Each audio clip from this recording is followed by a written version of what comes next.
Good morning and good day, and all of those welcomings. Welcome to the Velvet Revolution. It is, I believe, episode 46 and the letter T today. Um, if my notes are right. My name is Ben Rice, and I'm joined as ever by Dave Noble. How you doing, Dave? I'm all right, thanks, Ben. Good to see you. And I trust your notes are right because I haven't got a Scooby where we're at.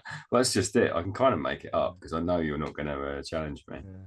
Because we always check in, don't we, right? Like, as in pre-record check-in. And Yeah. we've just had quite a long check-in because we've been talking about, some really nice stuff just before we hit record. And not one point in that conversation are we actually doing any prep notes or like recaps of what we got to do. We're just Yeah. that didn't even come into my mind because I just not worried about it. But um, yeah, maybe we should start doing that. But then no, fuck it. No, we shouldn't start doing that because that's just geeky. Why change a winning Yeah, formula? we're not in school now. You're not in school now. No, no, it's my day's off. So why do we want to be doing all that revision malarkey? You know, Hmm? left that behind years ago. I remember um, revision. How was revision for you? GCSE revisions from a head teacher's perspective, looking back retrospectively. How was how was it for you? I never did any revision. I mean, my GCSEs were I got C's and everything. I just scraped a pass in everything because that's kind of how I got by in life. Um, and looking back on it now, whether Mm, it was ADHD or whether it was just my scrambled way of thinking, but yeah, everything was left to the last minute, and yeah, yeah, I took the easy route out most of the time. yeah, I definitely did. I remember lying in the garden. I got these vivid, they are vivid memories of listening to Madonna on the radio. Okay. I think Vogue was out. So around about 91, because that's the year I sat all my mocks. No, mocks were the year before, weren't they? Oh, I can't remember. It's all a blur. I remember having my left wrist in a cast for my mock GCSEs. It was the perfect storm. It was perfect timing because I had this rock solid hard cast on my left wrist and I'm left-handed. Well, I'm kind of Right. ambidextrous, which is I've discovered because I've broke my arm so I've smashed my left arm quite a few times where I've had to use my right arm a lot. And I've discovered I'm really good at throwing darts with my right hand, just as good as my left hand. Okay. And I'm a bit I can use my right hand for two different things. Like I can cut hair using my right hand. Like I can use scissors with my right hand, but it's yeah, there's just different things I can do with different hands. I'm a little bit, but then aren't we all like that? I don't know. But I had this rock solid cast on my left um, wrist for my mock GCSEs. I can't do them. Can't write. I can't do them. Can't write. How can I possibly do them? Yeah, yeah. So that I made quite a concerted effort to wriggle out of it. But from what I remember, that I was forced to do something, but I had a good excuse. So that was sort of like the writing was on the wall from that preceding the actual real ones. By Hmm. the time it came to the real ones, yeah, I do remember lying on the lawn. It's lovely weather. Listening, I do remember it was things like Michael Hutchins in excess. Prince's Sign of the Times and Madonna, Vogue, amongst other things. The Beloved, Oh yeah, the beloved. Yeah. yeah, things like that, all playing on the radio. It's very vivid that, and I was meant to be revising. My mum, she was doing what she within all her means to sort of try and help me. You know, say David, you need to do it. Come on, you just got to do it this once, and it's done forever. I was like, yeah, yeah, yeah, yeah. And I just sort of used to draw a lot, Okay. you know, and that was all I ever really did was just draw, draw, or make stuff, make skateboard ramps, or go skating Mm. and tinker around with music and stuff. And yeah, I was creative, you know. I wasn't wired to sit and look at a sheet of paper and learn the square root of 64 and shizzle. What is the square root of 64? Eight It's in gonna it. be eight, yeah. So you did See, learn it. see, I'm a child prodigy, Yeah, yeah. but I just, but I just, yeah, I've got this innate thing inside of me. It's like, no, fuck you, I'm not doing that. No, no. You know? Um, so, um, yeah, revision was talking. Why was we saying that? It's because, yeah, no prep revision before we press record. Yeah. So, yeah, I'm trusting you that we are on the right correct. Do you want to check that Mm, in case we don't waste? I think I have. I think I'm okay. I Oh, think last, you have yeah, revised. I have revised. Well, I looked. You haven't sent me last week's episode, so I think last week's episode was S. And although it was 2 weeks ago now, because I came and actually saw you face to face last week, and we had a nice walk along the beach, Yeah. and wore ourselves out with Oh, our depleted energy levels. I'm just about, I feel like I'm 99% now. Good. I was on about 60, Yeah. I reckon. I was Yeah. just off the tail end of a real lurgy illness. Mm.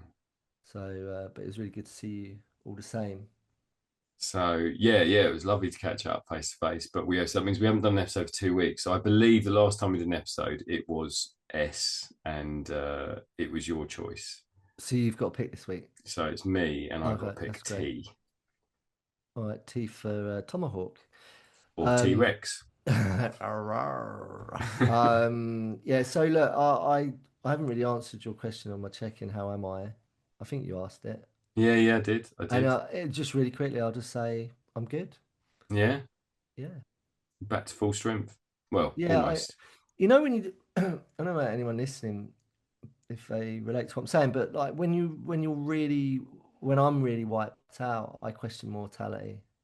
Okay. It's hard not to, you know, it's like, oh Hmm. my God, you know, I was really sick, really quite bad. And I don't really get like that often. You know, it's once a year, literally. I might get it in this scuzzy winter that we get here in the UK where it's just relentless, or can be. It feels like that. Definitely feels like that at the moment. It's Yeah, long, isn't it? And it's been long, grey, and damp. yeah, as we record this, it's the first day of March, and in my mind, it is spring now. I'm done. Winter's like that's it. Heating's going off. All my thermals are going in the thermal bucket or whatever.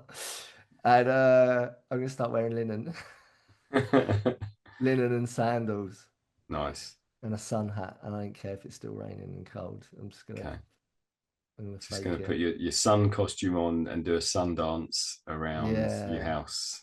yeah, yeah. But what I was saying was that when I feel really depleted, you know, and I do feel like it emotionally off the back of how I feel when I'm physically depleted, you know, Hmm.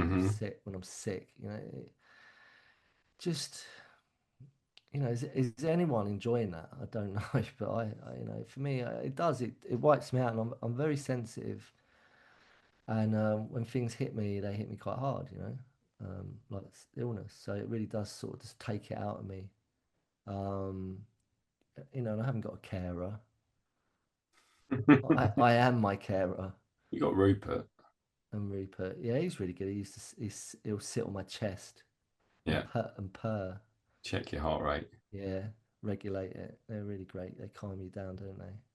So, but when I feel like that, when I bounce back and feel good again, I just feel really like great and blessed and grateful for my health. That's what I mean by you question that mortality when you're sick. You're like, you know, you really, I do anyway, value my health. Hmm. And when I don't feel like I'm in good health, you know, it upsets me, you know. But then I remember a Buddhist teaching that I heard, I came across from this monk. who was talking. I heard him say it. He said, "Why is it that we go to the doctors and go, doctor, doctor, there's something wrong with me. Help me, fix me, give me some whatever." And this Buddhist dude said, I say no. It's like, doctor, doctor, there's something right with me. I'm sick. That's okay. That means something that's perfectly natural. It's part of being alive. No. Why are we trying to, you know, renounce that part of our experience? And that is why Buddhist monks don't do stand up, because they can't tell a punchline. They can't do doctor jokes very well. I've never tried one. I've never heard one try one. Yeah, yeah. Yeah. But so, I think that's all about acceptance, accepting what is. Yeah. If you're good, great. If you're not good, great as well, Yeah. But in the moment it's hard to always have that Yeah. mindset. Yeah. Yeah. Anyway, there we go. So back to you, Mr. Rice. How are you? Yeah, yeah, I'm good. I'm good. It's been yeah, had a really nice week off. Came down to see you. Mm. Saw some really good films. Uh yeah, and then I've just had a week back at work, which has just been non-stop. Been very busy, but yeah, it is what it is. I'm in quite a sort of can't try and think of the right words. It's kind of like I'm just accepting what is at the moment, and Mm. not trying to fight that too much. Like it's just I am where I am, and I am seeing how that pans out. I'm not making any huge decisions, getting involved in any huge dramas. I'm just trying to exist in what is. So yeah, feeling fairly regulated, I And guess. you're good. And you're the latest on your diabetes. My diabetes is I yesterday was the end theoretically of my 2 month fasting or reduced calorie intake. So theoretically today I can eat more, um, which I'm sort of excited about, but also not, because I'm not quite sure quite how that's going to pan out. Um, Mm. I have lost quite a lot of weight, which is Yeah, making me feel notably. Yeah. very yeah. I'm gonna. It makes me feel good about myself, but I'm also very conscious that weight is a very personal thing, and people have different relationships with food and weight and body image. But for me, I was always the fat kid at school, so that was one of the comments that if someone was going to bully me or say something horrible to me, it would always be around my weight. So it's something I'm very, very conscious of.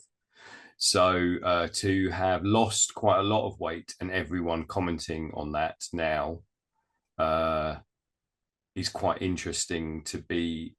It's making me feel quite good about myself. Um, and yeah, it's just it just is giving me quite a good headspace. But I'm also very conscious that I haven't really been eating very much, and my energy levels are really low. So I'm hoping if I up my calorie intake and start doing a bit more exercise, my energy levels will increase. So yeah, it's stage 2 of my diabetes master plan. But in terms of my diabetes, my blood sugars are actually really low, and I probably should. Yeah, I need to eat more because I'm probably getting to a point where they're not good low. You end up anemic or Yeah, something yeah. or So whatever. yeah, I'm feeling healthy, but I'm also feeling very tired. So Mm.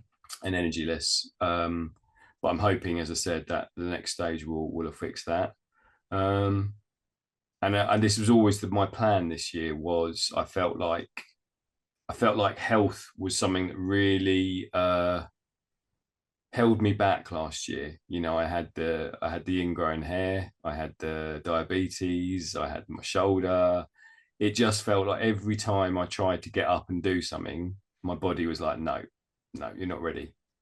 So this year has been very much the first 2 months. The plan has always been right. Let's try and get my body better and let's get my health better. So I feel like stage one has been successful, tick, and let's see where stage two takes me now.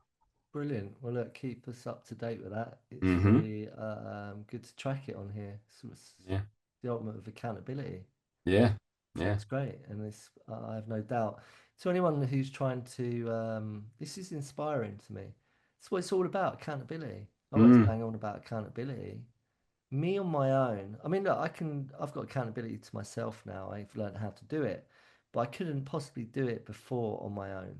yeah. Me on my own equaled the Dave program, the Dave narrative, the Dave outcome, the Dave motive.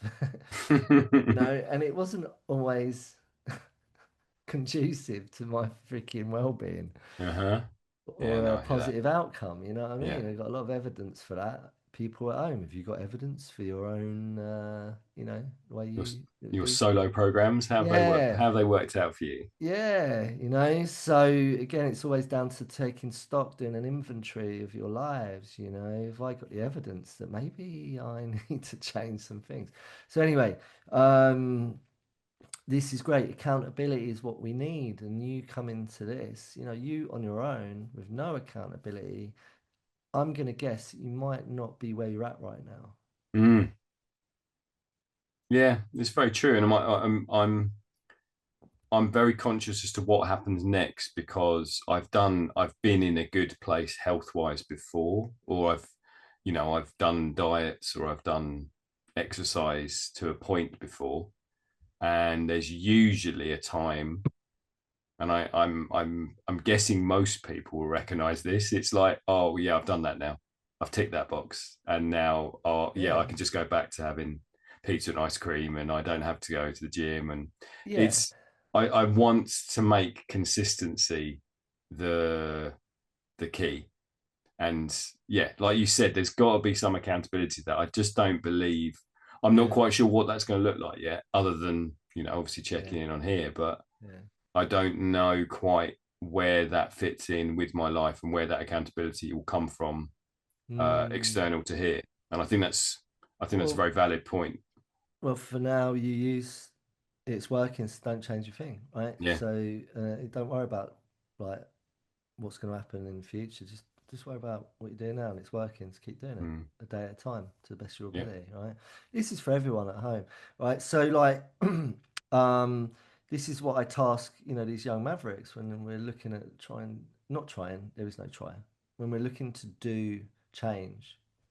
Um, There is no try, just this do. this is where I come in. I'm accountability. They're accountable to me. So every time we speak, even if it's once a week, like Yeah. we do this once a week. We do a review. Where you at? Okay, have you done that? No. Okay, why not? Okay, don't give up. It's okay, right? But you got to do it. There is no try. Do, Yeah. do. You're not only going to yield the results that you're dreaming of, you're yearning. You know, if you do stuff, you've got to take action. I used to do the whole January detox. Oh, I'll stop drinking in January. I'll just smash this crap out of it until then. And that's in February the year before.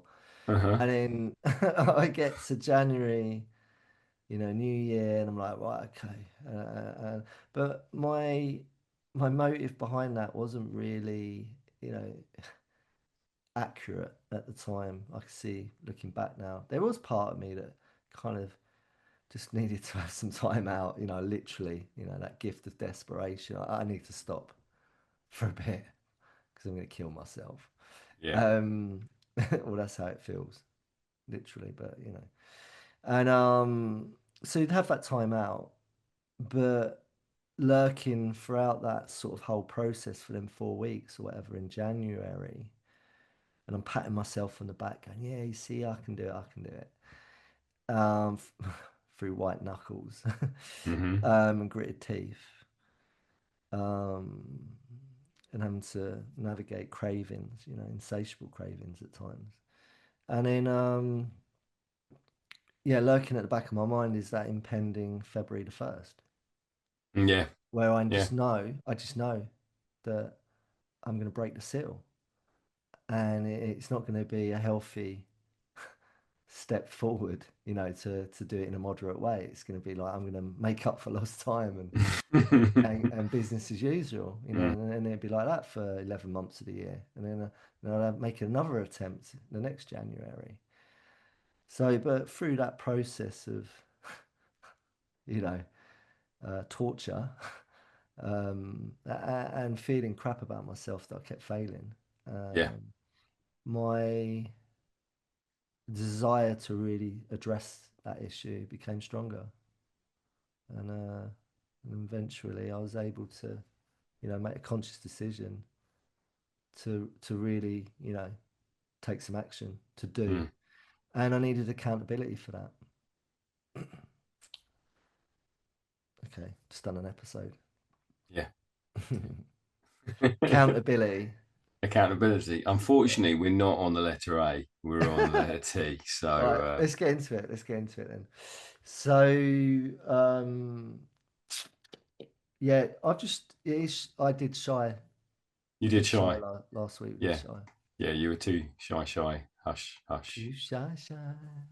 Was Okay. that was that playing whilst you were revising? Or was that earlier? That might be earlier, wasn't I it? don't know, man. I mean, I remember growing my hair. Do you know Jason Donovan made me grow my hair? Really? Yeah, I remember sitting in the back seat of a car, bro. I think you might have been there. We were driving somewhere, and I remember Jason Donovan and Kylie Minogue. Yes. Uh, Jason Donovan made me grow my hair. Was it he? What was he doing in the back seat with you and your bro? it inspired me. I was inspired to grow my hair, Jason Donovan, for Okay. real. Yeah. And I started growing it out, and by 91, I had a uh,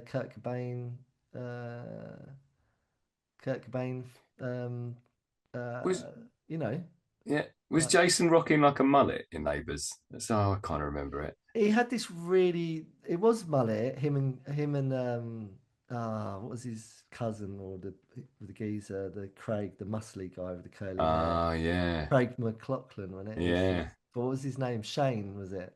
I can't remember. Was it? Yeah. This is Yeah. for all those old cats out there listening, man. So, oh, there's so much nostalgia. I used to go home at lunchtimes to watch Neighbours. Really? Yes. So, so the mullet thing was very much a thing in tail end of the 80s, but going into the 90s, I remember Jason Donovan did like this really cool cut. He had a cut where it was still longish, a bit like Mm, the kind of Leonardo DiCaprio in Titanic, where it's kind of girlyish sort of cut at the back, so it's not mullet. It just goes in like a duck neck a little bit. okay. Yeah, like Yeah. graduated bob, as they would call it in the In the hair trade. game. Yeah, Okay. and uh, and it looked pretty cool, and Uh, it made me want to grow my hair. okay. I felt I was romanticizing myself as yeah, that in that look. And I thought if I can just look like that, I might be able to snare me a Kylie or a Danny.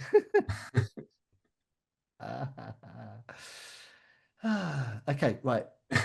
Let's get into Okay. it. T, you pick. T. Go. Okay. Right. So I am looking at the letter T. We have got, And do you remember Jane? yeah, Yeah, she was like the with the glasses, the geeky one, but she was like the swan. yeah, Yeah, plain Jane Superbrain. yeah. And I used to get called Bronwyn at school. Did you? Yeah, I got some people in my year used to take piss out of me and call me Bronwyn. They thought I looked like Bronwyn. Do you remember Okay. Bronwyn? Vaguely, not really vividly. Okay. Okay. Right, T. We've got trust, trustworthy, thoughtful, tolerance, which is what we did last time, timid, tyrannical, T-Rex. T Rex, tranquil, tense, treacherous, thankful, terrified, and terror. Why is tense in there? Why is tense in there? Yeah. What's Because tense got to do with emotions? you can feel tense. You feel like something's about to happen. Like, I'm joking. It's wordplay. uh, Tense. yeah, Yeah. I slept yeah. in a tent. I went on holiday in a tent Oh, last year. tense. Okay, yeah, okay, all right. It's your Buddhist delivery. Trust, thoughtful, timid, tyrannical, tranquil, tense, treacherous, thankful, terrified, terror. Um, where am I at the moment? I'm gonna go. I'm torn between two. So either thoughtful or thankful. Sorry, I got And sidetracked because I was just looking up Bronwyn from Neighbours. And I just looked her up and I'm like, why do people think I look like her, man? well, I'm gonna have to look her up now. Right, thoughtful or thankful. Uh, I think it's just because of where I'm at this week, and I'm thinking a lot about what's next because it feels like I've reached a another That, point in my life. that's Bronwyn. That's well, I'm not looking because I'm looking at these words. I'm concentrating on what we're Sorry. doing. Show me Bronwyn now. Come on, I need to see. I just want to get it out off my chest and then I can move Okay, on from it. Look, you do not look like Bronwyn. I know, there's a piss take, right? Yeah, yeah. No, right, sorry, carry on. Sorry. Okay, right. Are you concentrating now? Yes, I Okay, can. what did I say then? Let's start again. Right, I am thinking either thoughtful or thankful, and I those are the two ones that are speaking to me. And I'm going to say thoughtful because I'm thinking about next steps, as in I've reached a point at the end of February where I've done stage one, so I'm thinking Yeah. about what next, and then I'm thankful for the fact that I have reached the end of stage one and what's next. So I'm sort of torn between the two. Okay, Uh, we covered gratitude before. I'm not sure, but appreciation, gratitude, thankful. I would say it's a dovetail, thankful and thoughtful. To okay, be, so I'm going to go for thoughtful then. well, don't let me influence what you want to go with. I think thoughtful. I'm in a thoughtful point of my life. Okay, can you put a red line under it, I can. please? Uh, where is that text? Okay, right. That is now red. That's not. Wonderful. Okay, it's on. Let's go. So let me just interject. Thoughtful. You've just said why you Mm-hmm. chose it. So elaborate. You want me to go more? Yes. Okay.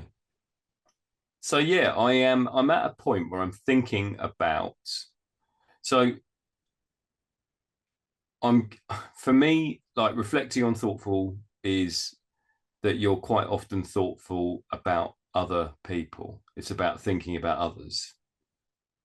But at this point, I'm also thinking about myself. I'm being thoughtful about uh, my own place Yeah. and my own well-being, and I'm trying to reflect that thoughtfulness around how I feel and how I want to be fairly conscious about decisions I'm making, as Mm-hmm. opposed to kind of like unconsciously bumbling through and just crashing into the next part of my life.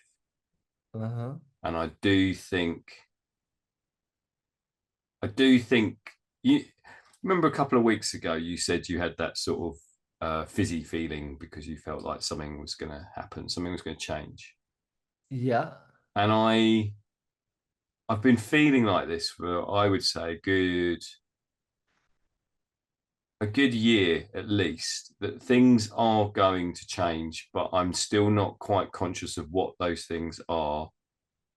And so there's almost an apprehension there in like, I'm not, I'm a little bit worried, I'm a little bit concerned about what needs to happen next because I'm unsure of what it is. But I'm also conscious that some things in my life do need to change. And yeah, so yeah, that's kind of where I'm at. I think I'm trying to be thoughtful and considerate to myself. Uh, does that make sense? Have I elaborated enough and waffled? That wasn't waffle. And yeah, it makes sense to you and it makes sense by the sounds of it, you're saying it makes sense to you. And I understand what you're saying. I get it. Totally. Um, conscious is the operative word, is that the right saying? Yeah, Is that how you'd say it? Use that term? yeah. Um, conscious, because you quite clearly, because of what you've been checking in with, um, you've gone from being unconscious about stuff, so being in sort of another word for that is just not paying attention, Mm-hmm. or yeah, unconscious, not paying attention, disregarding, um, distracted from it, or just haven't, or maybe you've been scared to address the situation, or there's some procrastination there, some fear normally will be thrown in the mix of taking right action, Mm-hmm. to step up and, oh, it's like, oh, such a big thing. It's just better if I just don't think about it or don't act on it, or, if I don't think about it, it's not there. Yeah. Uh, and to encapsulate all of that, there's a word for that: denial. I'm going to deny myself. And again, I always use the term self abandonment. I'm just going to abandon myself in all of this and disregard what care I need to give to myself or this situation. Just going to abandon, relinquish all care of duty over myself and just be in oblivion of it, and just continue. I'll just continue to feel stuck. Yeah. Um, uh, Comfortably numb is a common thing. Comfortably numb. But I always think it deserves a un in brackets in front of the comfortably. I think that we remain ignorant of the uncomfortableness. I Yeah. think I think it's I think there is definitely from my own perspective, I was not aware of how uncomfortable I was where I was. And it's only through a lot of self reflection, it's only through doing the work and spending time sitting with myself uh, and reflecting that you then go, actually, no, I do feel really Mm, uncomfortable. And I do feel I just yeah I'm ignorant. I'm ignorant as to what I feel, mm, why I feel that way, and whether I want to do anything about it. yeah. Yeah. So that idea of actually thinking and becoming conscious of the numbness and reflecting and spending time having conversations, whether that's with other people, with myself, Yeah, is really important to go. This is how I feel. This is who I want to be, and yeah, this is where I want to get to. yeah, yeah. I think one of the biggest revelations to me that shifted my uh, attitude, the way I perceived things, my mindset, so my response could shift to that. One of the most significant things was understanding and accepting that I have a part to play in my suffering. Right. Because before that, I didn't. it was, it was, how could I possibly be responsible for the way I feel and my suffering? Yeah. It's not me. I have no part in this. Yeah. It's, it's because of this, or, or that person, or that thing. It's it's everything else. It's not me. I have no part in it. How dare you think, I'm the victim in all this. God damn you. It was that. That was my attitude that I held. And it's very ignorant. That is ignorance. Yeah. It's delusion, it's ignorance, it's denial, it's deflection, it's avoidance, it's inaccurate, it's dishonest, it's disingenuous. And was It's it it's inauthentic. inauthentic? Was it someone else that forced you to see that, or was it a realization that you took on your own? Well, many people try to suggest to me that I might have a part in it, but I was, very good at deflecting. Yeah, yeah, And we've already covered that one. Anyone that's just joining us, go back to the back catalogue of our episodes. Deflection's in there, I'm pretty sure. So is masking. yeah. Masking definitely is. I was very good at masking um, the situations. It's very good. Manipulation is a big part of that. Control is a big part of that. And what's the driving force? What's at the root of all of that? Fear. Mm, I'm scared. And because I don't know I don't know how I can do it in a different way. I haven't got I don't think I know how. I mean, but then I'm convincing myself that it's all good. There ain't a problem. hmm. Even if everyone is pointing out clearly the evidence before me is undeniable that there's a problem for everyone else that I'm creating. There's a ripple effect. My actions hold consequences Yep. and affect other people. And when they kindly enlighten me and sort of, say, Dave, that thing you did, uh, that was really shit. Hmm. I'm like, what thing? And then they challenge me and bring it up. And they try and do it in a kind way, in a peaceful way.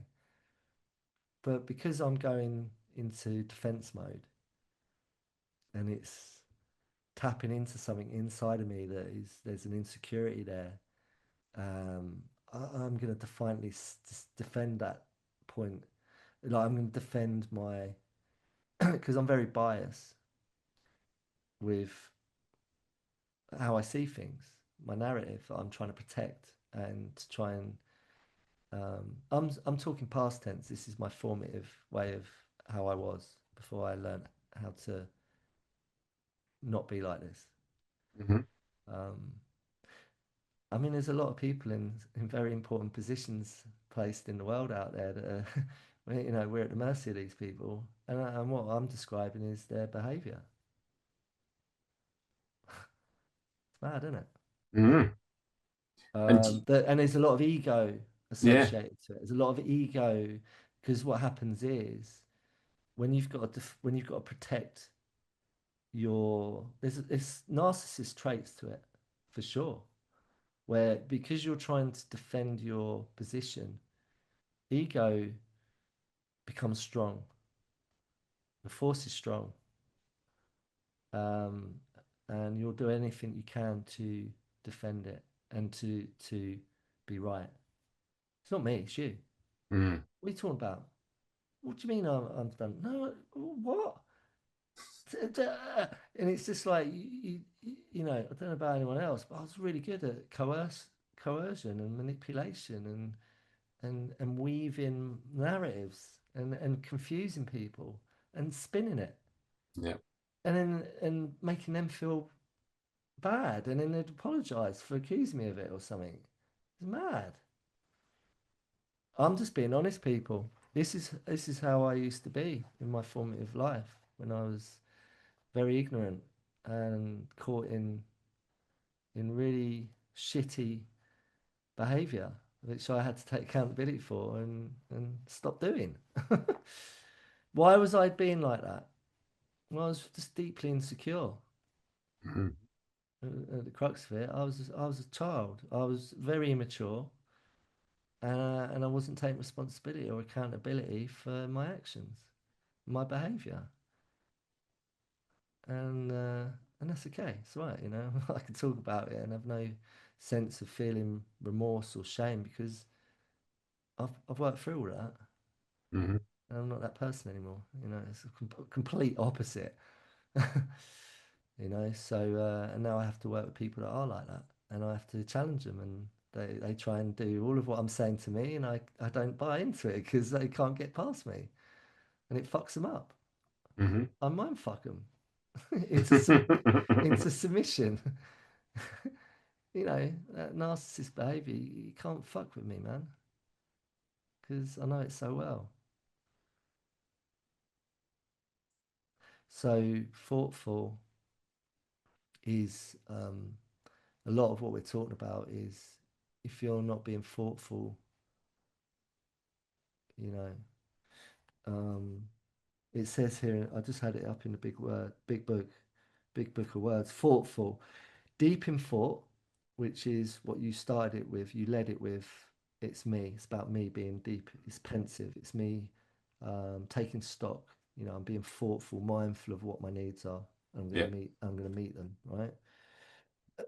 So it starts with me, deep in thought. And then from that place, you're more likely to show careful consideration for yourself and others.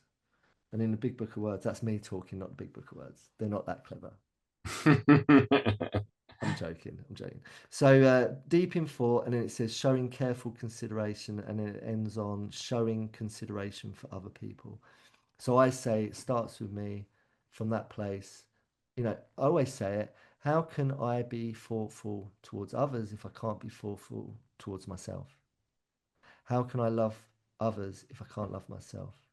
How can I be kind towards others if I can't be kind towards myself? Now, people do display acts of kindness to other people, but they're not kind to themselves. So, why is that? Why do we disregard our needs and not be thoughtful of what our needs are, but we can be thoughtful for other people? Is it possible to do that? I believe it is. But why are we disregarding our own needs for everyone else? It's I'm not saying we shouldn't help other people, but we bloody well need to start with us. yeah.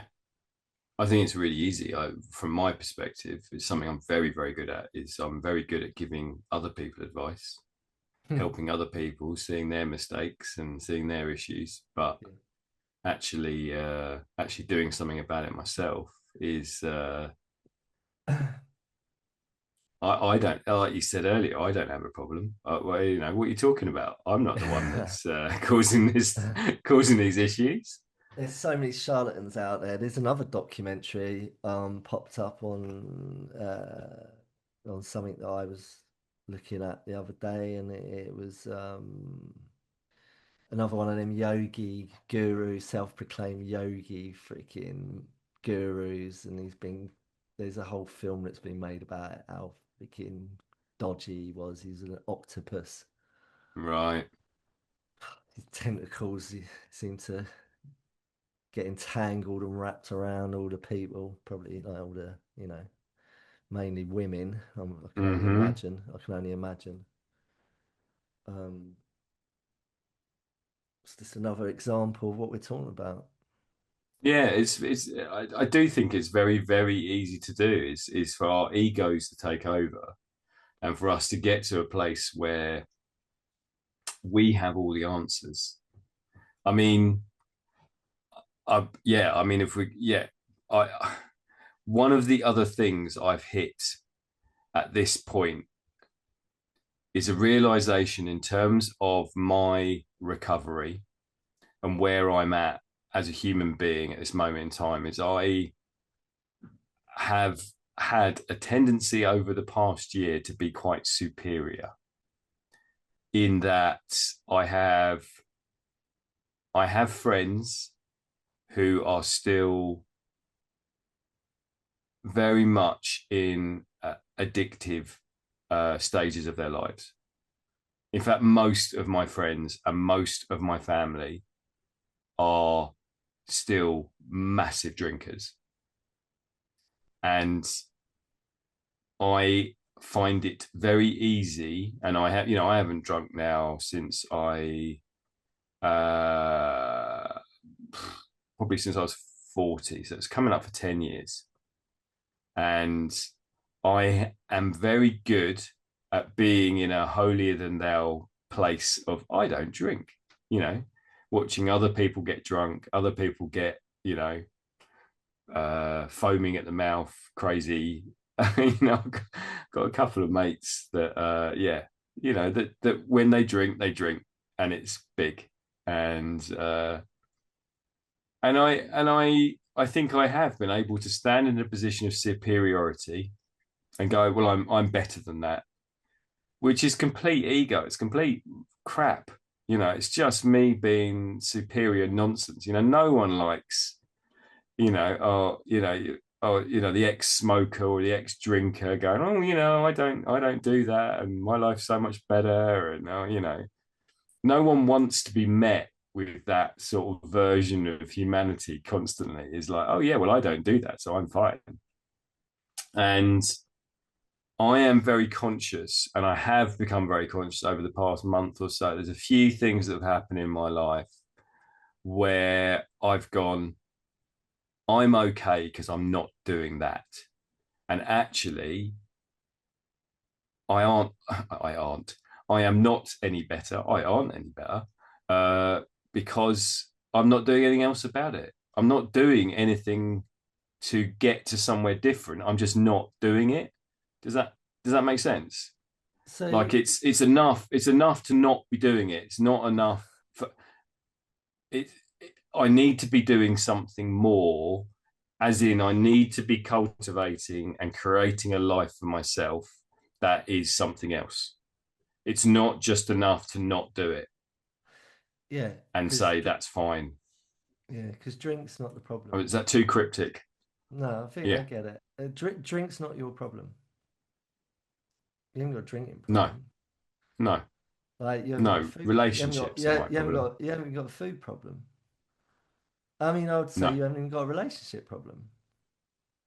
Well, no, because I'm not doing I just don't do it.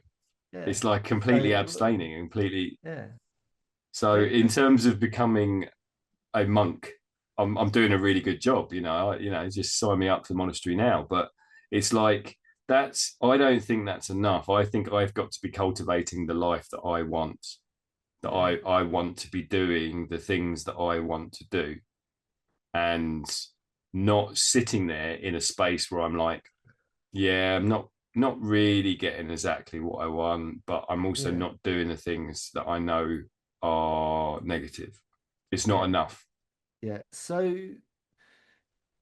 there's a lot of people out there. I'm included in this, but I've definitely been working on a lot of this stuff proactively. So I yield in different results to how I would have if I was doing continuing to do what you're describing, which is right, oh, I'm going to stop drinking, I'm going to stop taking drugs, I'm going to stop smoking, I'm going to stop eating like, refined sugar, I'm going to stop doing all this stuff, right? I don't have a drink problem, I didn't have a drug problem, don't, have a nicotine problem, I ain't got a freaking caffeine problem, I ain't got a food problem, I ain't got a freaking sex and love addiction problem, I haven't got a relationship problem, I ain't got a, you know, online shopping a problem, I ain't got a freaking screen addiction problem. I can get Yeah. rid of all that stuff and layers, all them things, the Mm. things that we can chase and be distracted with to numb our experience and medicate on. I can get rid of all that stuff. And then I'm left with me, right? Who the fuck am I? And if I don't work on that part, then what have I achieved? I'm just not doing all them things that I was doing, but have I actually improved my experience? Yeah. Well, I'm going to be marginally more present because I'm not distracted, but there's always going to be something that's going to distract me. But then you can get the people that give up all that stuff and then they chase the good stuff, whether that's spirituality or whatever you want to call it, self development, self improvement. They chase the self improvement path, right? But then they become really entangled in that. Mm. And then they lose their sense of self in it. They become defined by that Mm. path. And either way, you're going to be alienated. Yeah. So it's finding your authenticity, my true sense of who I am without all of those distractions. So I need to become present. So yeah, it's great to, shed some of these layers and get rid of the things that don't serve us anymore. Get rid of all the intoxicants that we have been subscribing to because they're just slowly killing us. So, I'm gonna look after myself and stop freaking putting shit in my body. And stop harming myself. Stop self harming in whatever way I'm been doing that. I'm gonna become more healthy of mind, of spirit, of body. Right? Consciously gonna strive to do that. Not to be perfect. Not to be like better than anyone or high and mighty. To look down on everyone. Go look at me. Look at all you lot. Like you're saying, it's like just for me. I'm doing it for me. No one else. I'm doing it for me. Right? And everyone else has a better day because of it. So everyone else fucking has a result as well, right? So that's great. It's a win-win for everyone. Life becomes a lot more. It just becomes easier and simpler and less like all the drama falls away, less complicated. But that thing they always say, the good thing is you get your feelings back and you become present in your body and you get your life back. But then the not so great thing is you get your emotions back and you get your life back, and then it becomes quite visceral and raw and quite overwhelming. And this is why it really serves us to do it. We don't have to do this journey on our own. It's Yeah. better to do it in collaboration with others who maybe have walked this path before you and got some experience to help you and guide you, and to sort of just take the edge out of it and to actually laugh about it and go, oh yeah, oh God, I remember when, yeah, I was faced with that. It's okay, don't worry. It's just perfectly natural. You're going to feel something and it'll pass, and we'll move forward and onwards and upwards. And that's Mm. been my experience. And it's very empowering. It's very empowering to get rid of all the unhealthy things in a healthy way. Yeah. Not just to get rid of everything and then white knuckle your life and try and figure it all out on your own. And there's a term for that. They call it dry drunk or something, where people, you get Yeah. these Yeah. Yeah. classic scenario would be like a really hardcore drinker who just suddenly goes sober, and he does it on his own, and uh, and he's literally really just angry all the time because he's not resolved the reason he drunk fucking like a lunatic. There's work to do. There's work to do. There's a lot of work to do. Yeah. What really resonated for me there is that when you strip all that stuff back, you do get back to that. It's really uncomfortable because you're then sitting with yourself with no props, with nothing to sort of cover up all the crap that you've been hiding, and you've got to then work through all those bits that you like. Yeah, I didn't really want to deal with that. That's why I was doing what I was doing. And you're going to be met with anger. Yeah. Get used to that one, people. Anyone that's listening, going, "Oh, I'm in this part of this journey, or I'm thinking about doing it, or oh, I've been through what you're talking about," and you're probably laughing at what I'm saying because you'll relate. You know, you're gonna have some fucking anger there, man. There's gonna be a lot of anger because what you're gonna realize is that you've been misrepresenting yourself for all these years, doing things that don't serve you or anyone else, and been blaming everyone else and everything else. But the reality is, you had a part to play in it. It's like what I was saying earlier. I chose to remain stuck in my ignorance. There were many people that pointed out, Dave, you're being ignorant. You're being arrogant. You're being a twat. You need to just grow up and try something a bit better that's going to be better for you and other people. Chose to ignore them. Yeah, I know, I know. Anyway, I don't know if we're going too centered on this in a way that how we see it, but this is the TBR, man. This is my experience, your experience with sharing. Mm-hmm. Doesn't mean it's going to line up with everyone else's. We're just No. we're just saying how it's been for us, right? Yeah, yeah, yeah. And the thing that's influenced what I'm saying is what you've been talking about and what you chose to talk about in relation to the word thoughtful and what that means. Yeah. Yeah. And I mean, yeah, just going back to where I'm at this moment in time, I am very conscious of patterns in my life that have not served me, that have led me to places I don't really want to be, and how difficult it is to rewire and to create new patterns, because it's that familiarity, it's that comfort. I've definitely, recent behaviors, I've definitely found myself in comfortable places which aren't necessarily uh, healthy places. It's like I've gone backwards, and it's a sudden realization that actually I've sought out unconsciously to be back in the past, to be back in situations where I've done those situations. It happens. I need to be in new Yeah. situations. I need to be in new places. And It happens, man. you think, oh, like I've done all this stuff, I've done all this work, and I've really reflected, and everything's just suddenly going to change. You're going to wake up one day, and everything's going to be different.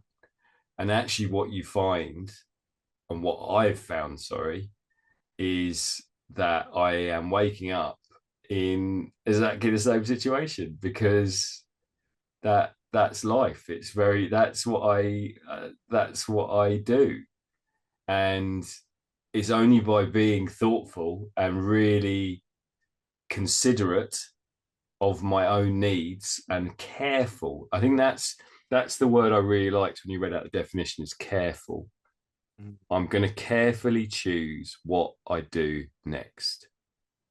And lots of people, not lots of people, some people have been talking to me about, for instance, this diet. And they're like, you've lost loads of weight, you look really good, all of this. What are you going to do next? Like, what's the first thing you're going to eat now that you're not worrying about calories? what's the thing you're dreaming of? Is like you're going to smash a massive, large, extra large Domino's pizza. Other pizzas are available.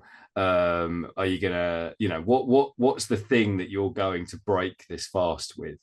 As if that's the way forward, is to, right, I Yeah. haven't done this for 2 months, so now what I'm going to do is exactly the opposite and do everything that I've done before and just go back to normal. And I guess in my head, what I'm thinking is I'm going to be really careful about what I do next. In fact, it might be that I don't actually change what I eat for another couple of weeks, but Yeah. I just spend some time thinking about it and being considerate, and I might eat a bit more on tomorrow or the day after, or I'm not going to go right. I've done that now. Now I Yeah. can go back to the stuff that I was doing before. And Yeah. I yeah, So, and I sorry, keep going. and I just think it's that word is careful. Mm, Like we've used this word a lot. Is skillful, mm, and I think careful comes into that same bracket of I'm going to be careful. I'm going to be skillful about what next, because if I'm not considering what I do next, then the chances are subconsciously I'm just going to do what I've always done. And mm-hmm. that's what the easy way out is to not be skillful, to not think about it, not to be conscious and go, right, what next? What's the next step that is going to change those patterns and put me somewhere that I want to be, as opposed to waking up again in, I don't know, a month, 2 months' time, and I've put all the weight back on.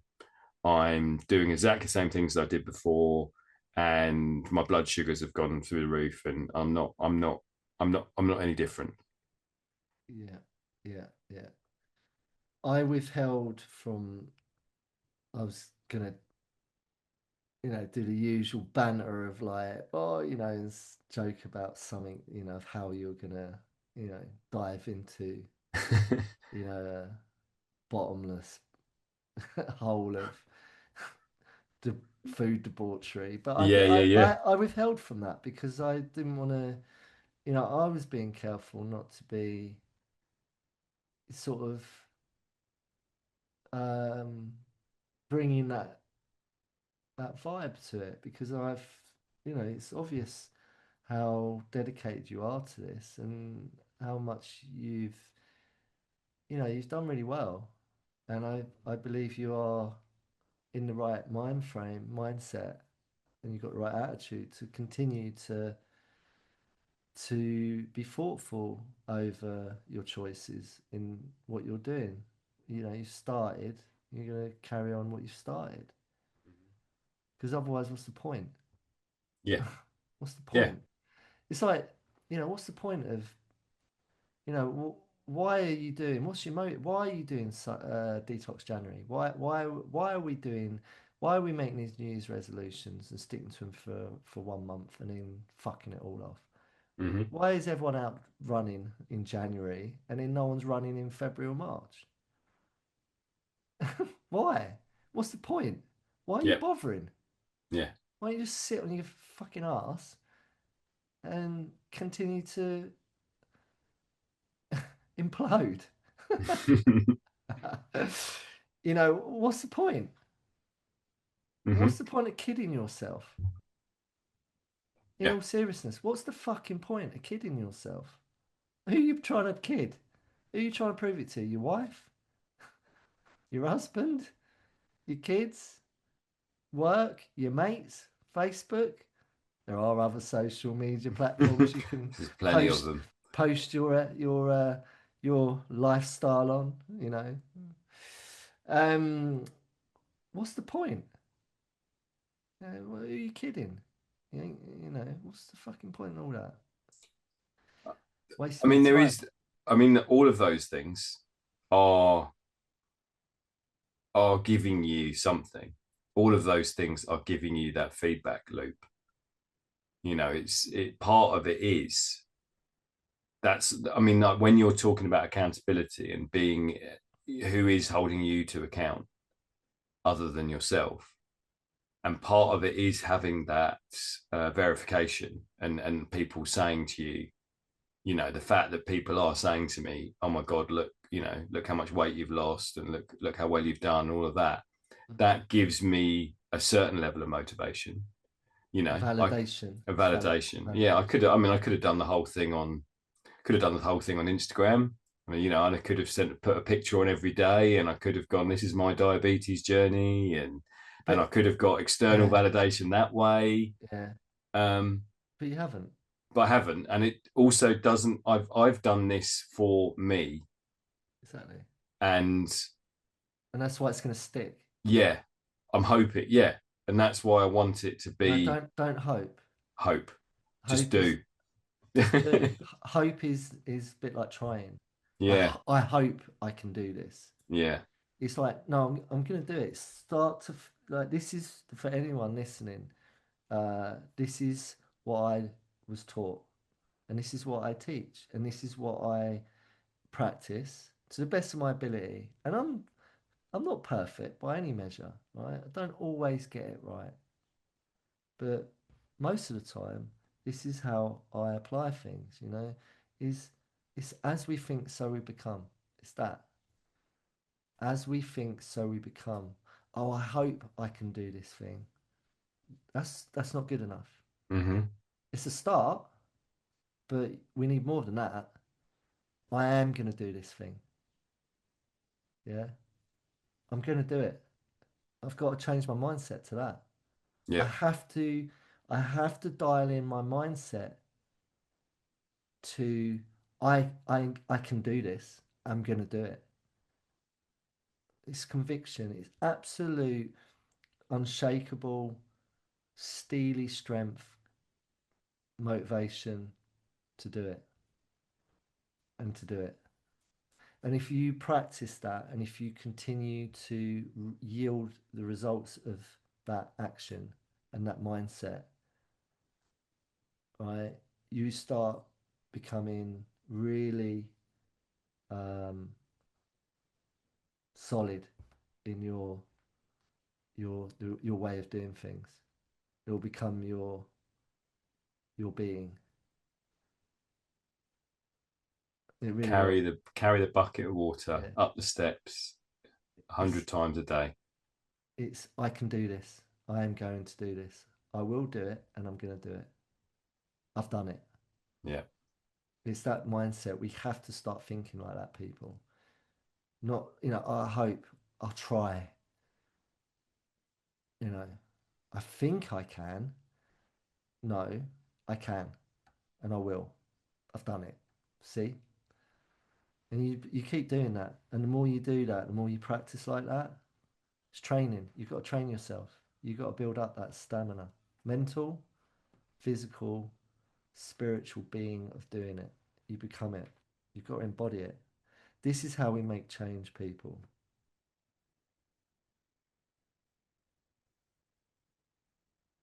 Okay, okay, grasshopper? okay. Thanks. Was Grasshopper the was he the sensei or was he the trainee? I think grasshopper's the little grasshopper's trainee, right? Or I was don't that know. I don't know. I don't know. I don't know. But this is Honorable it. Grasshopper? No, Grasshopper was the Yeah, sensei. yeah. If you go to any ashram, you go to any legit self mastery um, school of Mm-hmm. education, whether it's you're going into martial arts, um, if you're engaging in any martial arts sensei, this is exactly what they'll be saying to you. Yeah, you ain't gonna get you're not gonna become a master in anything with an attitude or "Oh, I hope I can or I'll try." It's an unshakable mindset that you've got to work towards to really get that self mastery. So if you want to, this whole it's great getting validation from lots of people. So I guess that's a starting point, Mm. to to to to have some accountability, so you're getting some sort of positive feedback that what you're trying to do is what Yeah. it's a good starting point, but it's not sustainable, in my opinion. At some point, there'll be a lapse in concentration, discipline, in action, and in behaviour and thought, and it'll all fall apart. And it might happen slowly, it might just happen in one swift, you know, movement. So how do we really make it bulletproof? How do we make it unshakable like a mountain? So it will not budge, so that our convictions and choices for lifestyle changes, that they're unshakable, they're unquavering. How can we achieve that? It's by doing what I'm saying. We've really got to, really channel a certain mindset and a way of of being, of living, of taking action. And it's really interesting there because it feels so the analogy you made there, and we make quite a lot, is that sort of Eastern philosophy of having the master, the sensei, the grasshopper, Hmm. Mr. Miyagi, whatever the person that has this absolute courage, strength, and conviction to train the young apprentice up, and this absolute conviction that you can do it. So, the moment I said I will try or I hope, you're like, no, you can't use that language. Exactly. So you've got to be in that space where there is the accountability for when you are feeling fallible, when you are feeling weak, and something bad's going to happen. I know because I'm tired or I'm hungry, or I'm angry, I'm emotional. I'm not thinking rationally. Yeah. Where's that accountability coming from? Who do I reach out to? Mm. You know, it is, you have got to be, those hardened, disciplined, individuals that just live in that, whether he's Mr. Miyagi living on his own in his dojo, Yeah. having picking flies out of the air with his chopsticks, and just having like this, this ability to just be like so strong. What happens when Yeah. Mr. Miyagi has a moment of weakness, and wants to hit the They will. sake? Yeah. They will have weak, like, what I'm saying. This is what I apply. I'm not just saying it, for effect, or I this is my how I apply, how I conduct my affairs, right? In all I Yeah. do, right? I'm just talking from my own experience of what I've learned, and what I practice to the best of my ability, right? Um, but I am fallible. I'm not like, you're gonna have people that speak all a good, speak a good Mm. game, and talk in a way that, the internet's full of it, right? But if you was to go and spend a weekend with them, you know, are they able to show their vulnerability in a healthy way? Yeah, or show that they're very real with what they're doing, and that, they practice it, they apply it, it works for them. And that's why they teach it. But also, they're human. That sometimes you know, they they they have vulnerability as well, and So do just and you just and just recognizing that vulnerability and honoring it when they feel like that, and doing the yeah. right course of action when they're in it, So and do not you and not acting out in an yeah. unskillful way.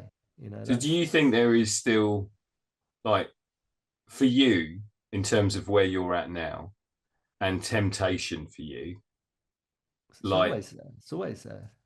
when was the last time that you were pushed to a point where you thought, I am doing something now that I shouldn't be doing? That's a good question. It's normally when it comes to because conscience for me, when I got but became more thoughtful, more mindful, more present when I started paying attention. Little things like I remember, you know, if I was to throw a bit of litter into a public bin, in the street, and Hmm. it bounced back out. Back in the day, I probably would have just not even paid attention to see if it bounced back out. I just would have Right. thrown it, and if it had gone in, it gone in. If it hadn't, it hadn't. I would have just been on my way.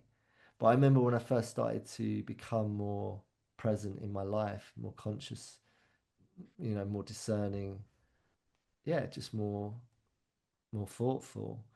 Um, I remember there was times where, I'd put litter in the bin and it'd fall out and I'd have to pick it up, Yeah.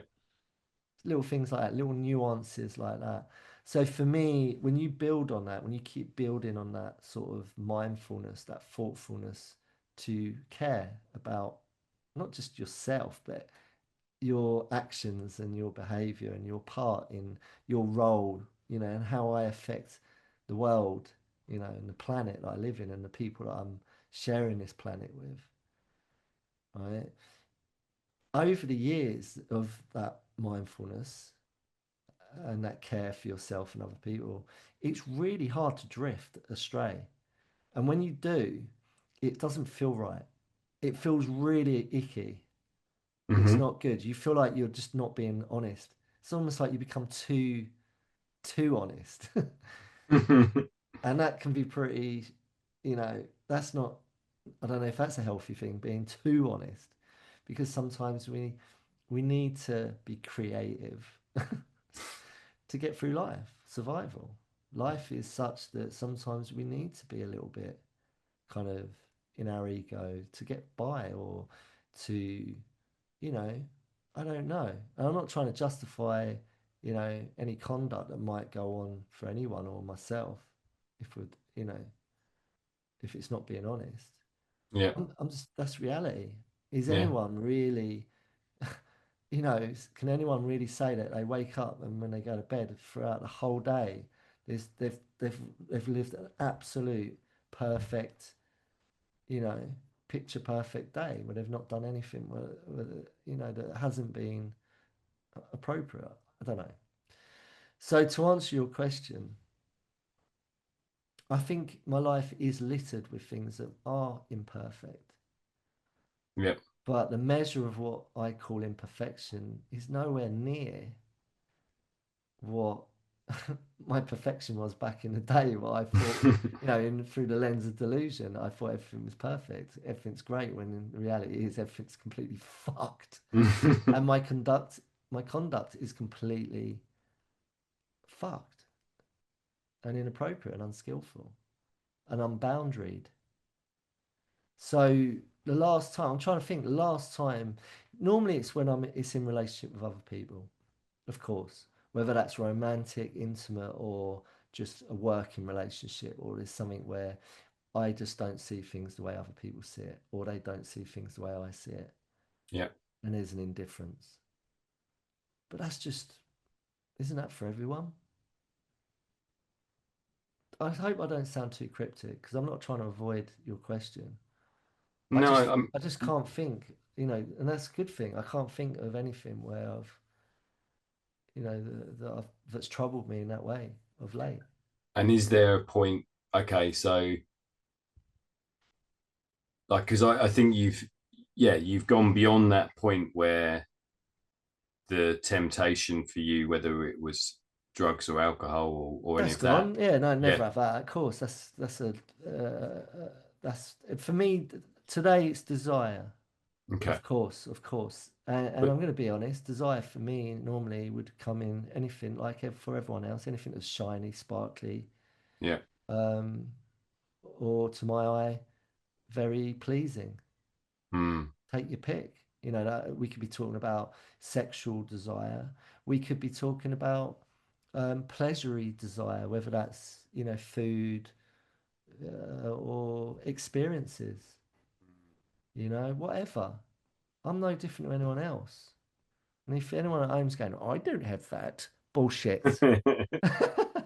Right? In my opinion, yeah. right? Yeah. Because I know from Buddhist, and I always say this, I always bring these these bald-headed dudes into it because it's just part of my education. I've studied a little bit around this stuff. I don't claim to be Buddhist, but I love their teachings and the way they have that self mastery is part of their program and lifestyle.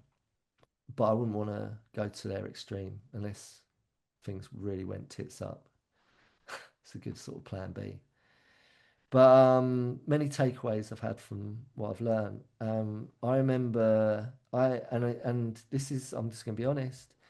I remember I used to go to this place where I used to live, and I used to be able to go up there and walk around it. It's not too far from where you are, Hmm. and it's a traditional Thai monastery, and you could go out there and you could just sit in the grounds, and it's beautiful, beautiful sprawling grounds where it's set in the middle of nowhere, and you can interact with some of the monks, the dudes that are walking around and dudettes. Um, you don't want to be bugging them or bothering them, but they're approachable, and you can ask them stuff, and they're great people to get bounce stuff with. It's like, yo. And I remember I remember this. I was struggling with intimacy, relationship stuff, and I was d doing therapy on stuff, working on my childhood traumas that I had to work through. And one of the things I was still struggling with was, and I'm going to be honest, it's that the sexual desire. Yeah. Ooh, taboo. Should we be talking about this? Well, yeah, because it's part of my experience. Hmm. And I asked, I asked a bald-headed dude on an monks. That's a term of endearment, by the way. I'm not taking a piss out of them. Um, how does one deal with these thoughts when they arise and the sensations as because it's very I was describing what I felt I was struggling with, and which is a very human, visceral part of all of us. So I'm just sharing openly and honestly about something that I believe we all secretly um, try and navigate on our own. And if you're skillful with that, great, well done. But if you're not, well, maybe there's work to do. Anyway, so I said to him, you know, because these dudes are no different to us. He said it, yeah, we we we we get taught because when we come into a monastic life, they got a lot of time to sit and be. And they're no different to us, man. These thoughts arise within their bodies. These Hmm. these these, these sensations, they, they're no different. They're human, and they have these same things. Hmm. And I think it's the Buddha was under the tree. The famous story of it was the last thing he had to, he was overcoming ego, mind, and desire, wasn't it, or something? I don't know, as the story goes, but those were the two last things he had to overcome before he got enlightenment, full enlightenment. Aren't we all trying to achieve some sort of enlightenment? I don't know, but um, I'm not trying to be perfect, but I want to understand my experience and how I can be more skillful, so I'm not being blindly, led astray and kicking a can around the street all the time. I want to take some accountability. So their method of when they have these thoughts is to imagine, and you've got to bear with me on this. This is real advice from a Buddhist monk. Was to imagine the object of the desire. So let's just say it's a woman, right? Hmm. That you are fixating on, right? Um, and I can only talk for myself, but fixating on, I mean, what does that mean? Fixating on. I mean, intrigue, obsession. Yeah. Like out of 100%, what percentage of your day and your thoughts is focused on that fixation and obsession for the other? Could be your wife. Fair play if it is your wife. Could be your husband. Could be your secretary. It could be, that, the one, the teacher, The that's teacher, your right? work Okay, colleague. Could be the your work work colleague. colleague. Yeah. Could be that could be that woman who works in that shop that you like to walk past every day. Hmm.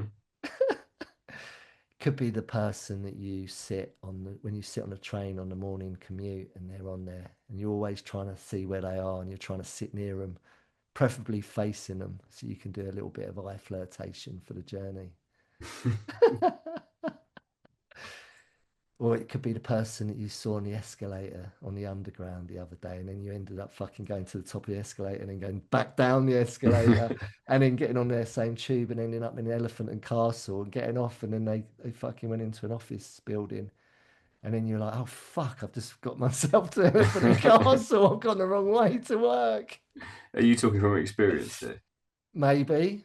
I don't Maybe. know. Okay. I'm just making that one up, but I'm pretty Yeah. sure I've done some weird shit like that before. Okay. Are you with me, people? Are you with me? But anyway, getting back to this Buddhist monk, he says, your opposite object of desire, and I've just threw out a few examples of who that could be. So yeah, we're talking about the other. You imagine them, normally you're going to imagine you're going to go into this world of fantasy of imagining lots of different scenarios played out that haven't played out, but you're in this world of, you're lost in the intrigue and fantasy of it all, right? The story of it all. It's a great form of distraction. It's a great form of, it's Hmm. very addictive, very potent. It's a drug. I can get high on that shit all day long if I want. So I've had to work on this shit. I'm being very honest, aren't I? But I don't give a fuck because I'm just, I'm pretty confident that everyone's secretly going, fucking hell, he's on to me. And if you're not feeling like you relate, then where the fuck have you been living? What cave have you been in? So anyway, getting back to the Buddhist monk. Jeez, there is a conclusion to this, yeah. Yes. So try this at home, people, right? If it does bother you, if you feel consumed and out of 100% of your brain capacity, you're putting 99.99999% into what I'm talking about, then maybe you need to, you know, try this out. So the objective of your desire, they said, look, you're going to imagine all of the beauty and all of the lovely stuff, right? But what you've got to do, you've got to flip the narrative. You've got to imagine, and this is legit what he said, you've Hmm. got to imagine that you can see them standing there completely naked, right? With their entire insides of their body on the outside of their body and on the floor. And we're talking intestines. You know how long the intestines are, Hmm. right? How long are the intestines? Very long. And when they're out of the body, Yeah. and they get raveled, unraveled, This right? sounds like some sort of David Cronenberg movie. It sounds like some Pretty horror. much, yeah. I mean, this is where he went with it. But this is how they do it. They Hmm. meditate. They meditate on this. See, I'm being legit with this. I'm not. This isn't some wacky. This is legit from a Buddhist Thai tradition monk method that they obviously use and I was taught and I took away and I started using it. It fucking well works, man. Okay. Instant. You ain't got to just think about. Revulsion. You haven't just got to think about your nan. Sorry, Nan. You got, if you use this, like, so the intestines, try it. It works, right? The minute you feel like you're being troubled or overcome or intoxicated is the word, intoxicated by what I'm talking about, go to that. Try it. The intestines, imagine the intestines, all their inner arteries, the veins, all of the blood, the guts, the poo, all of it is on the floor. And they're just skin and bones. The skin's all slid off and it's just bones. and Okay. and and that will just completely cut it down. boom. And if you keep doing that, it sort of like eradicates it. Hmm. Is that an anticlimax for you? No, I'm just yeah, it's taking it to yeah, it feels like a some sort of psychological horror movie to me. Yeah.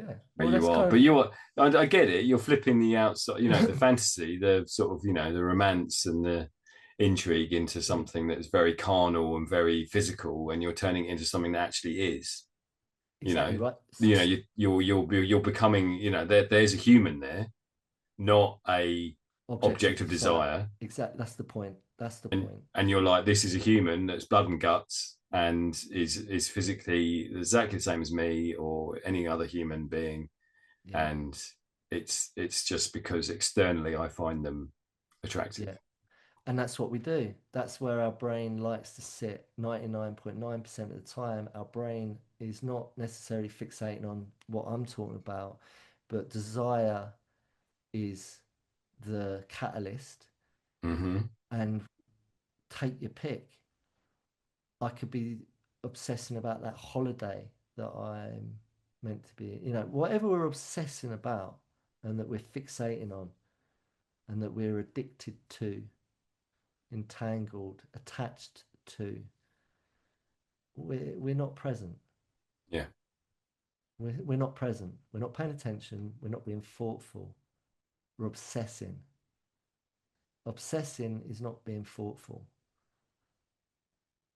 We're intoxicated, right? So the at the crux, you got it bang on, and I saw what you saw in what that teaching was and what they taught me and what I actually applied and started practicing. It bloody well works, right? It completely takes the power out of the attachment. It completely just short circuits it.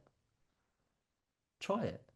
But if you think about it, the point is that you got the point. It's like we fixate on objects of desire. Yeah. Why do we do that? Like if you look at what it really is, you know, what gives us the right to do that? Mm. A human being, man, with a spirit and a soul and like whatever. But it's the same with like that's reality. It's bringing reality into it, right? And if you think about, I'm going to use my alcohol consumption that I used to be intoxicated by.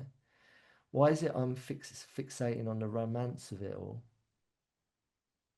of all the good stuff, all the shiny stuff? Yeah, it's fixate on all the good times.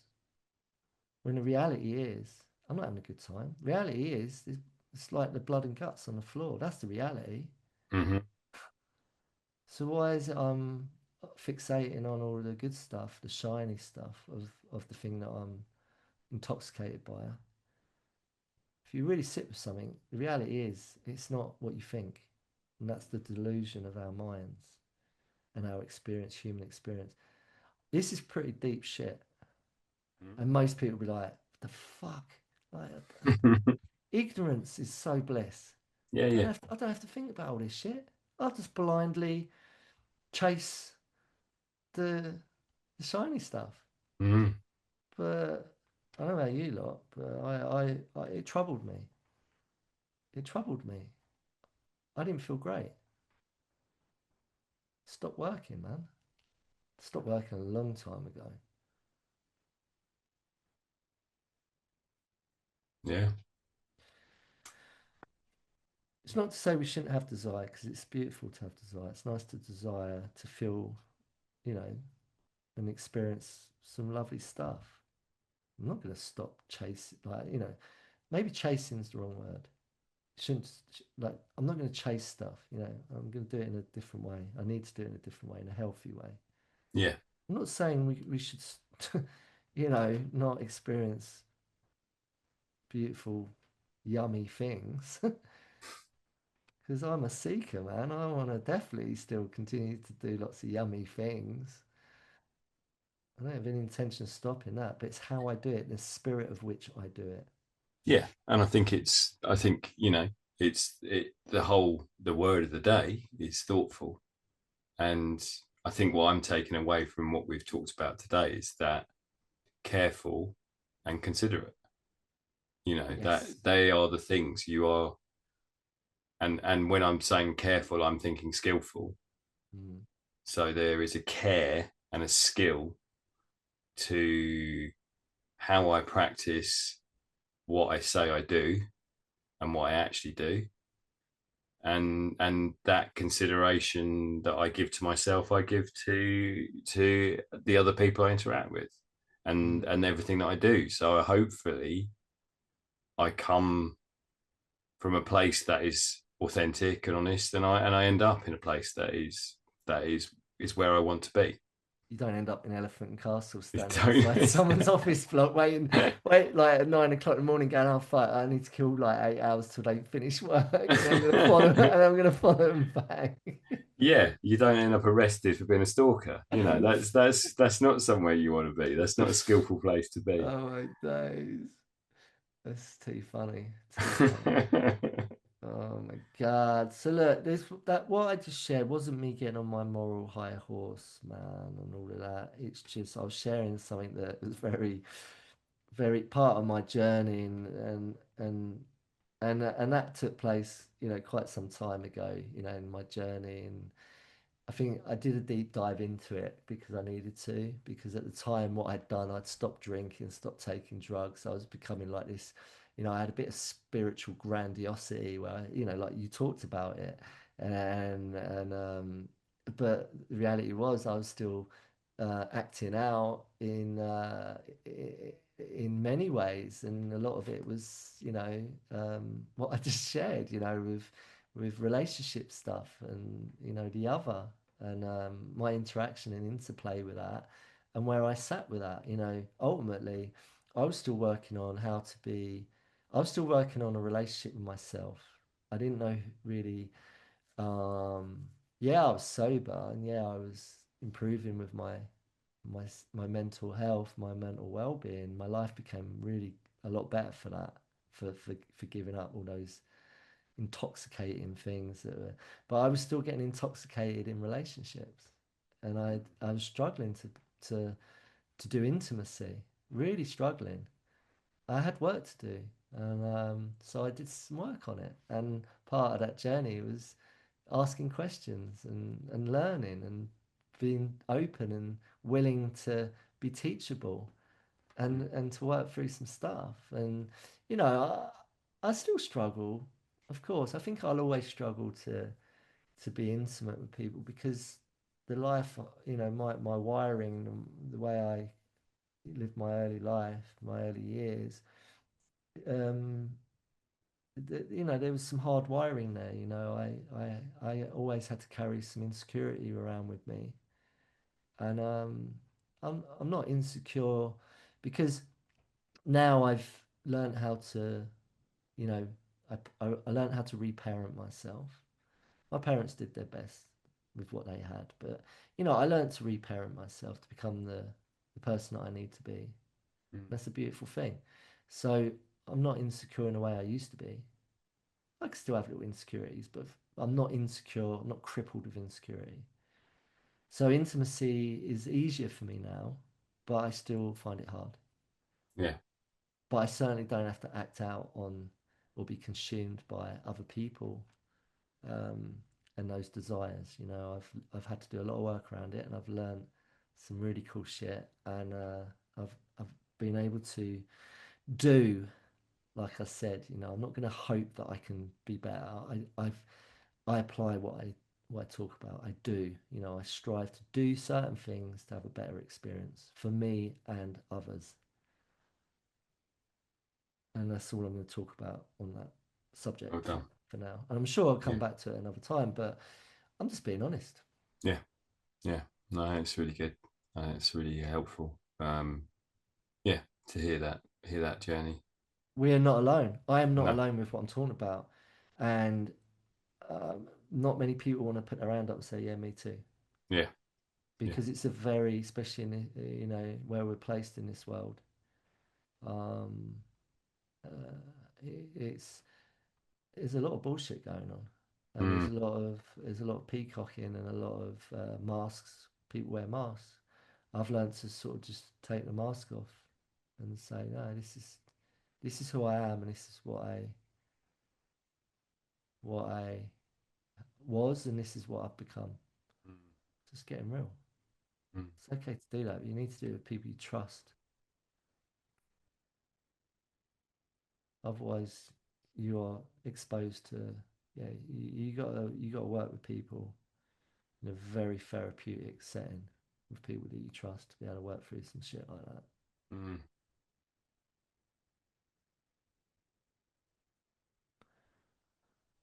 There we go.